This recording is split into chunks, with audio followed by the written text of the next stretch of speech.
Mejor es el que tarda en airarse que el poderoso, y el que domina su espíritu que el que toma una ciudad. El albur de suerte se echa en el seno, mas de Jehová es toda determinación. Proverbios 16:32-33. Introducción: ¿dónde reside el verdadero poder? En un mundo que aplaude la rapidez, la proeza física y la violencia como atajos para resolver conflictos, estas palabras de Proverbios 16:32-33 resultan contraintuitivas y profundamente valiosas. Hoy día, en nuestra cultura de resultados inmediatos, reconocer que la grandeza no se encuentra en la fuerza bruta, sino en la paciencia y el dominio propio es una invitación a replantear valores que, frecuentemente, han sido distorsionados. No se trata únicamente de frenar un impulso iracundo. Detrás de este versículo yace un principio fundamental: el dominio de la propia persona, la autodisciplina, la espera juiciosa y la sumisión a la voluntad divina, es más valioso que cualquier victoria que se obtenga por la fuerza o la manipulación de los demás. Para dilucidar esta verdad, conviene meditar en dos historias bíblicas de gran profundidad. 1. La de José, quien, a pesar de haber sido traicionado por sus hermanos y vendido como esclavo, controló su ira y se condujo con perdón. 2. El relato de Moisés, en Meribá, cuando, abrumado por la presión del pueblo y la falta de paciencia, desobedeció la orden precisa de Dios y golpeó la roca 2 veces, revelando cómo la impaciencia y la reacción emocional pueden conducir a consecuencias graves. Al entrelazar estas historias con Proverbios 16:32-33, hallaremos un camino que nos enseña a dominar nuestro espíritu, a reconocer que el albur de suerte se echa en el seno, y que, al final, de Jehová es toda determinación. Que cada uno, al escuchar esta reflexión, abra su entendimiento a la profunda sabiduría de vivir con paciencia, autocontrol y confianza en los designios de Dios. Y Proverbios 16:32, mejor es el que tarda en airarse que el poderoso. 1. La tentación de la ira inmediata. Es fácil comprender cómo la impacacia surge de manera espontánea en nuestro corazón: un gesto ofensivo de un compañero de trabajo, una crítica despiadada de un familiar o un discurso venenoso en redes sociales. La ira se activa como un mecanismo de defensa, reprime la ofensa y da la ilusión de que actuamos con determinación. En la historia de Caín y Abel, la ira de Caín brotó de manera inmediata al ver cómo Dios aceptaba la ofrenda de Abel y rechazaba la suya. Esa vida se vio oscurecida por su rencor, que lo llevó a cometer el primer homicidio. Caín es el arquetipo de quien no tarda en airarse. En contraste, el proverbio declara que el que tarda en airarse, es decir, el hombre que se detiene, respira y evalúa antes de responder, es mejor que el poderoso. ¿Por qué? Porque la rabia precipitada corre el riesgo de traicionar nuestra razón, pues pensamos y hablamos con el sesgo negativo que enardeció nuestro corazón. Producir consecuencias irreversibles, un insulto hiriente, una decisión impulsiva que afecta a terceros o una reacción desmedida que empeora la situación. Ocultar, en realidad, un poderoso que cree dominar el conflicto con su fuerza, pero que en verdad se haya dominado por el fuego impetuoso de la ira. En la vida cotidiana, imagina que un conductor te cierra el paso en la calle. En esa fracción de segundo, la sangre sube a tu cabeza y casi puedes oír esa voz interna: voy a tocar el claxon, gritarle y amarrarlo en el espaldar. Sin embargo, quien tarde en airarse simplemente presiona el freno, respira, quizá permita al otro rebasar o simplemente ignore la afrenta con elegancia.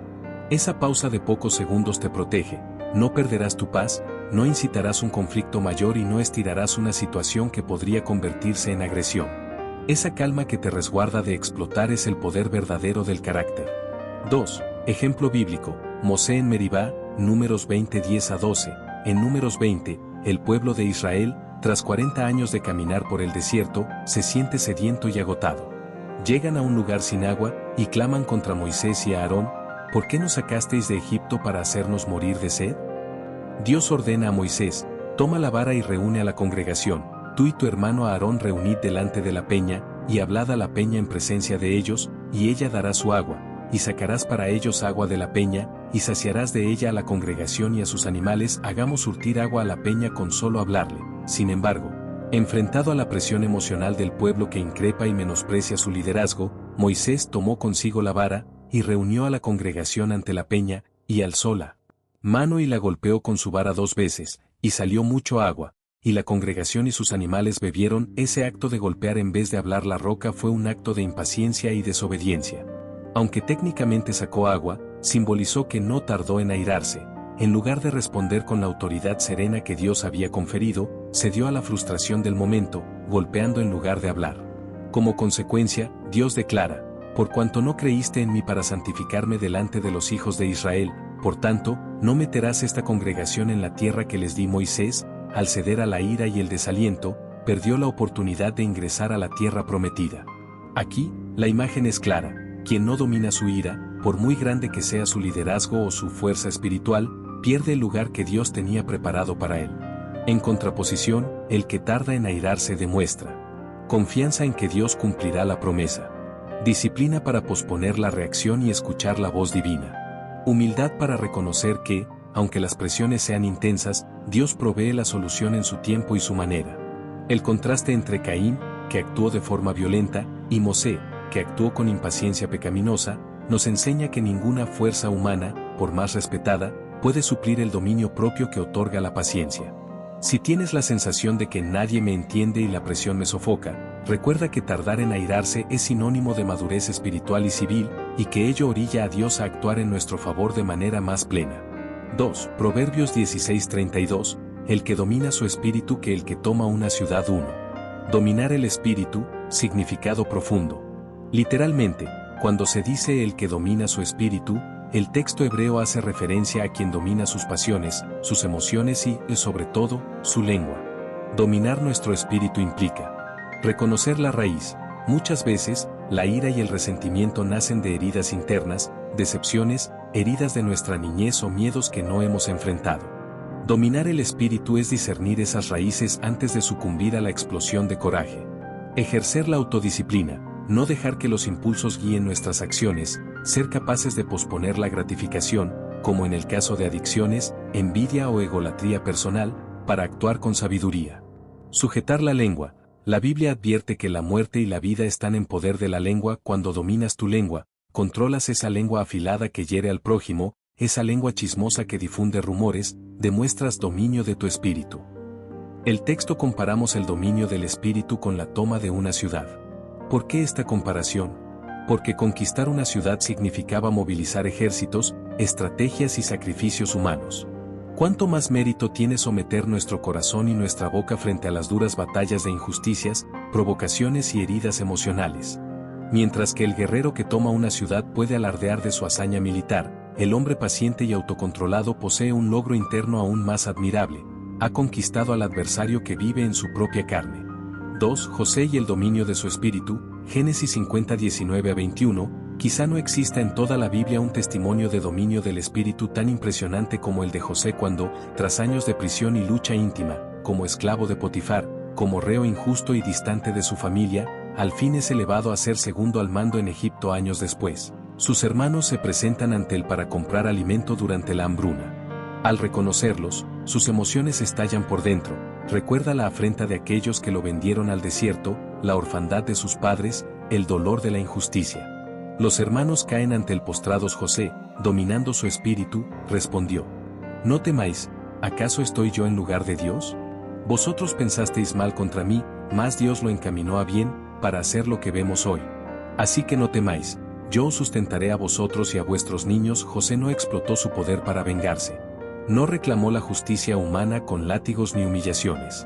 Tampoco cultivó rencor oculto que lo llevara a actuar con crueldad disfrazada de bondad. Dominar su espíritu le permitió tomar la ciudad, que eran las emociones de traición y odio, y transformarlas en un testimonio de la gracia de Dios.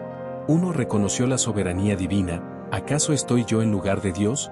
Le dio un cauce de humildad para no considerarse juez supremo de sus hermanos. 2. Reconoció el propósito de Dios.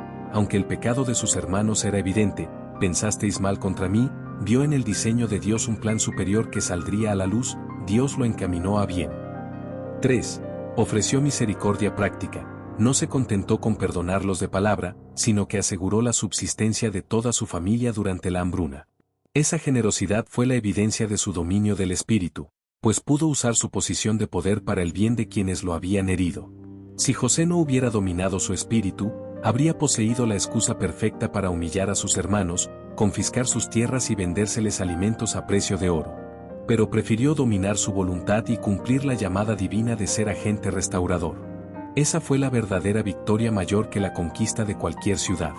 En nuestro interior, cada uno tenemos ciudades, los recintos de la ira, la envidia, el resentimiento, esperando arder si no ejercemos dominio espiritual. José nos enseña que, cuando cedemos a las emociones negativas, perdemos nuestra dignidad y nos arriesgamos a perder el propósito mayor de Dios para nosotros. 3. El albur de suerte se echa en el seno, mas de Jehová es toda determinación. Proverbios 16:33, 1. La ilusión del azar y la necesidad de refugiarse en Dios. En la antigüedad, se creía que muchas decisiones y resultados se basaban en el azar, lanzar anillas, varas pintadas o piedras con inscripciones. Aunque hoy eso suene anticuado, la idea persiste. Muchas personas piensan que la vida es cuestión de suerte, si toca, gana, si no, perdí, ignorando la soberanía de Dios. Este versículo corrige esa ilusión, el albur de suerte se echa en el seno, pero de Jehová es toda determinación. Es decir, podemos jugar con el supuesto azar, pero la última palabra la tiene el Señor, quien conoce el final desde el principio y guía cada paso conforme a su propósito. La conexión entre el dominio del Espíritu y este versículo radica en que, cuando dejamos nuestras decisiones a la suerte, al azar, renunciamos al control interno que Dios nos dio, no sometemos nuestra mente y corazón a su voluntad, sino que confiamos en el azar. En cambio, quien domina su espíritu reconoce que cada elección, cada oportunidad y cada resultado depende de la voluntad de Dios. Esa persona no se angustia si la suerte no le favorece en una circunstancia, pues sabe que Dios dirige el camino hacia un bien mayor del cual quizá no sea consciente aún. No abusa de su libertad para hacer mal, pues sabe que, aunque aparentemente se salga con la suya, finalmente toda determinación es de Jehová y rendirá cuentas. Mantiene una postura de fe y humildad. Señor, si esto que deseo está en tu plan, guíame, si no, muéstrame la mejor opción. 2. Historia de Moisés, Números 20:10-12, y la urgencia de confiar. Volviendo a la escena de Meribá, Moisés cedió a la presión del pueblo y buscó una solución inmediata con su vara.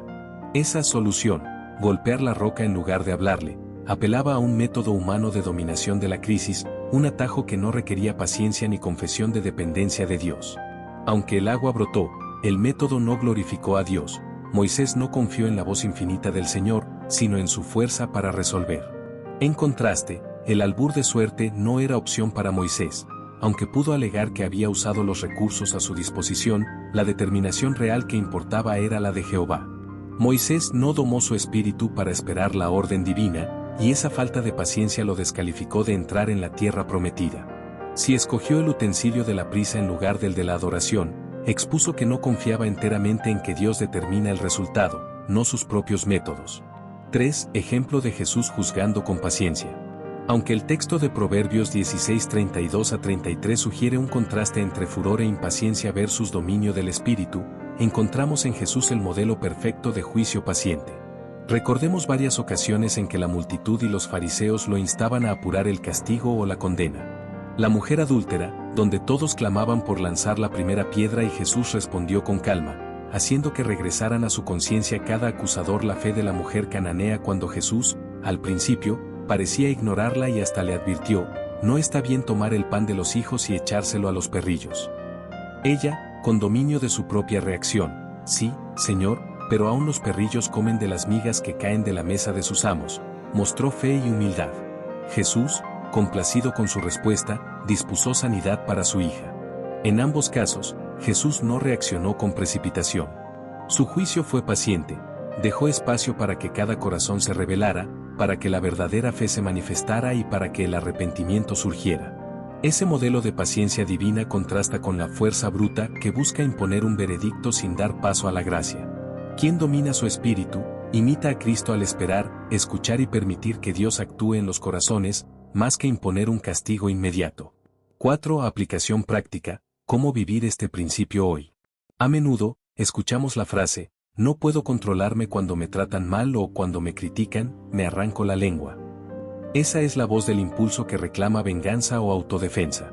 El Salmo nos recuerda que quien domina su espíritu es más elocuente que quien organiza un ejército para conquistar. A continuación, pasos prácticos para cultivarlo. Tómate un respiro antes de reaccionar. Al sentir la presión de una ofensa, cuenta mentalmente hasta 10 antes de hablar. Hazla más lenta cada vez hasta que puedas responder sin herir ni acusar. En el fondo de tu mente, repite, Dios tendrá la última palabra, no yo. Ora para que Dios te dé el coraje de la paciencia. El apóstol Pablo escribió: andad en el Espíritu, llevando fruto de amor, de gozo, de paz, de paciencia, de benignidad, de bondad, de fe, de mansedumbre, de dominio propio. Cuando experimentes la cólera, clama al Espíritu Santo: Espíritu, dame dominio propio ahora. Esa oración no es cursilería, es un clemencia súplica por la fuerza que no viene de ti, sino de la gracia divina. Recuerda los ejemplos bíblicos. José repitió la declaración: vosotros pensasteis mal contra mí, mas Dios lo encaminó a bien. Cuando Jesús te confronte con tu error o te exija rendición, haz de esa frase tu mantra: confía en que Dios lo usará para tu bien. Miremos a Moisés como advertencia de qué sucede cuando no toleramos la presión, que lo haya forzado a golpear la roca. Él no tardó en airarse. Busca ayuda de mentores o hermanos en la fe. Rodéate de personas que puedan orar contigo y aconsejarte cuando vean que vas a explotar. A veces, tus impulsos solo necesitan un espejo que te refleje, recordándote lo que Dios dijo: domina tu espíritu. Permite que otros te llamen al orden con sabiduría, no por juicio, sino por amor genuino. Anota tus reacciones y crecimientos. Lleva un diario donde describas situaciones que te sacaron de quicio y cómo las enfrentaste. Registra tu puntuación de paciencia y cómo el Señor te ayudó. Con el tiempo, al releer esos apuntes, reconocerás la evolución de tu carácter y te animarás a perseverar. Aprende a descansar en la determinación divina. Cuando tomes una decisión importante, de trabajo, de relaciones, de pasos de fe, no te bases en ¿será un buen momento? ¿Tendré suerte? Reconoce que el albur de suerte se echa en el seno, mas de Jehová es toda determinación. Dios dirige incluso las circunstancias que consideramos casualidades. Cuando enfrentes incertidumbre, ora con estas palabras: Señor, guía mi paso. Si esto es tu voluntad, abrirás la puerta; si no, muéstrame la mejor opción. Confío en que tus caminos son mejores que los míos. 10. Conclusión: del dominio propio a la confianza en Dios. En el corazón de Proverbios 16:32-33 yace un principio capaz de cambiar vidas. El verdadero poder se demuestra dominando las propias pasiones, confiando en que Dios dirige cada situación. Mientras el mundo continúa ensalzando a quienes imponen su voluntad por la fuerza, la palabra nos propone otra grandeza, la del corazón templado, del carácter sostenido por la fe y la paz. Joseph, al soltar la ira y bendecir a sus hermanos, edificó un legado de restauración que resuena hasta nuestros días. Moisés, al ceder a la impaciencia, nos mostró cuán caro puede ser perder la promesa al no dominar el espíritu. El Salvador mismo, en cada acto de paciencia y mansedumbre, vino a enseñarnos que el juicio prematuro es esclavizante, la misericordia y la espera son liberadoras. Sí, al terminar esta reflexión, tu corazón se estremece en un deseo secreto de ser más paciente, más juicioso, más silencioso antes de contestar, más confiado en que Dios determina tu camino, entonces has comprendido la esencia. Vive con la certeza de que cada vez que dominas tu ira, entregas tu decisión al Señor y confías en su dirección, te elevas a niveles de grandeza que ninguna ciudad del mundo podría equiparar. El dominio de tu espíritu revela la grandeza del reino de Dios en tu vida, y la verdadera victoria no es someter a otros, sino someterte a la voluntad perfecta del Padre. Amén.